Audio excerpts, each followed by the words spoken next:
Hi everyone, আজকে আমি আমার ফ্যামিলি মেম্বারদেরকে নিয়ে লাঞ্চ করতে মিরপুর 12 বাফেট লাউঞ্জে চলে এসেছি। এটা হচ্ছে আড়ংয়ের বিল্ডিংয়ের 9তলা, লিফটের 9।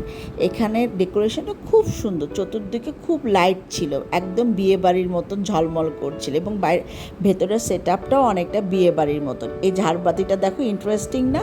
অনেকটা করোনা ভাইরাসের জীবাণুর মতো। দেখো, অলরেডি খাবার সার্ভ করে দিয়েছিল, তবে আমরা একটু পরে খাবো। বুফে খেতে আসলে একটা জিনিস আমরা মাথায় রাখবো, যাতে করে খাবার অপচয় না হয়। অল্প করে নিব, বারে বারে নিব, যতটুকু প্রয়োজন ততটুকু নিব। এই দেখো, এই ফোয়ারাটা খুব সুন্দর ছিল, এখানে অনেকেই ছবি তুলছিল, আমিও তুলেছি। এ দেখো, একটা গুহা। আর যে বললাম বিয়ে বাড়ির ডেকোরেশন, পুরাই একটা বিয়ে বাড়ির সেট আপ, তাই না? আমার ছেলে দেখো এখানে রেস্ট করছে।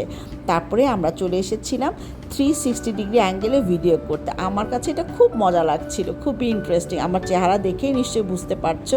তারপরে আমার ছোট ছেলেও এসেছিল, তবে আমার বড় ছেলে আসেনি। তারপরে দেখো, আমার হাজব্যান্ডও চলে এসেছিল, তবে সে একটু শাই ফিল করছিল।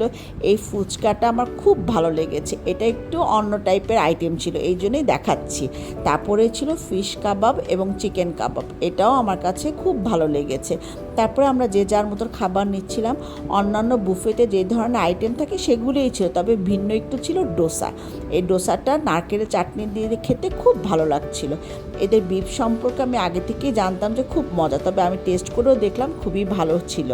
তারপরে চলে এসেছিলাম ডেজার্ট কাউন্টার। এখানে অনেক ধরনের ডেজার্ট ছিল, তবে আমি সব নেই অল্প কিছু নিয়েছি।